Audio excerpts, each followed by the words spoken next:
Assalamualaikum, I'm Nur Masrurah Anwar, SIB 2307061. Inflation, sometimes referred as the slow erosion of buying power, is the term used to describe price increases. The pace at which buying power decreases can be calculated using the average price growth of a specific basket of goods and services over time. The cost increases, which is commonly expressed as the percentage, suggests that a given sum of money may now purchase less than it did in the past. The Consumer Price Index, or CPI, measures inflation by calculating changes in the prices of selection of products and services that particular household group usually purchase. This is the table of Consumer Price Index in Malaysia from 2019 to 2022. The first row is 2019. The consumer price is 121.5. Next is 2020. The consumer price index in Malaysia is 120.1. In 2021, this consumer price index is 123.1. And lastly is 2032. The consumer price index in Malaysia is 127.2.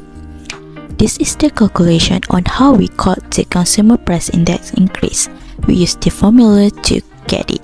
The formula is consumer price index 1 minus by consumer price index 0 divided by consumer price index 0 times 100%. First calculations is the average consumer price index increase in 2020 compared to 2019 is negative 1.2%. Next is 2021 compared to 2020 is 2.5%. Lastly is 2022 compared to 2021 is 3.3%.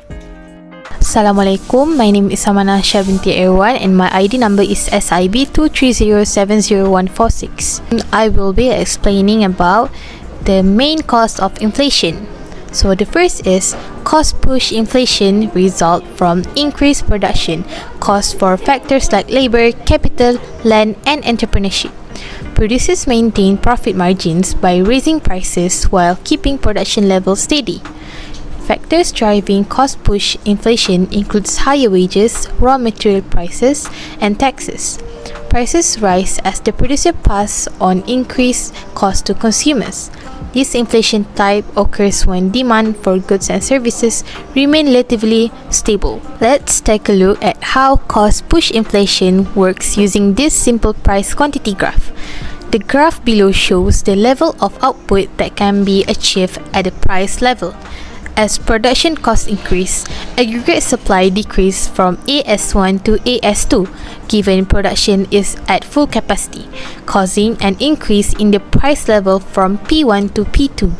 The rationale behind this increase is for companies to maintain or increase profit margins, they will need to raise the retail price paid by consumers, thereby causing inflation. Hi, my name is Nur Fazira binti Azizan from the IB2C. My ID number is 230700214. Now I'm going to explain the second main cause of inflation is demand pull inflation. Demand pull inflation is the result from an increase in aggregate demand across various sectors of the economy, which is household, businesses, government and foreign buyers. Competition among buyers intensifies and driving price upward. Factors include increased government spending, currency depreciation, rapid overseas growth, and tax reduction. Short-term response involve movement along the aggregate supply curve and not a shift. Rising production costs lead to higher price and company adjust to maintain profit margin.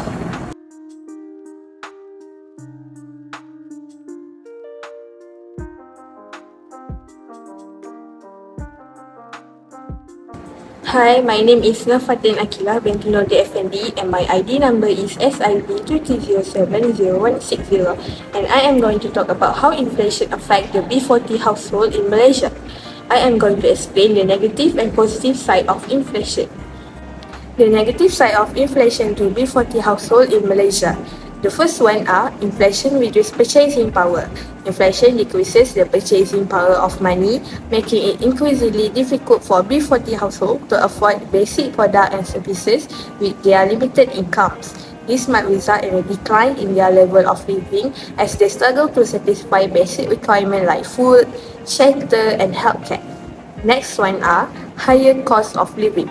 As inflation causes prices to rise, this increases the cost of living for B40 household. Basic needs like food, petrol and utilities become more costly, placing more strain on already tight finance. This may cause households to make difficult choices about which expenses to prioritize, thereby jeopardizing others' necessity or quality of life. The last one is income inequality. Inflation can worsen income inequality by negatively affecting low-income families, such as those in the B40 group, while higher income individuals may be able to offset the impacts of inflation to investment or increased pay. B40 household may struggle to keep up, expanding the wide gap between house income group and the B40. Next one is the positive side of inflation to B40 household in Malaysia. The first one is inflation allow debt reduction. Inflation can reduce the real worth of debt over time. For B40 households who have taken on debt such as mortgage or personal loans, inflation can effectively lessen the repayment load. If the nominal interest rate on their debt remain constant or lower than the inflation rate, the actual cost of their debt will fall over time. Secondly is inflation also increase wages. Inflationary pressure can occasionally cause salary increase as firms react to increasing prices. While this impact may not always entirely balance price increases, it can enable some B40 workers achieve moderate income growth, therefore improving their standard of life. The next one is decreased unemployment. Inflation has generally been inversely related to unemployment. This indicates that when inflation rises, unemployment decreases. Therefore, inflation gives B40 households job opportunities and chance to increase their income level.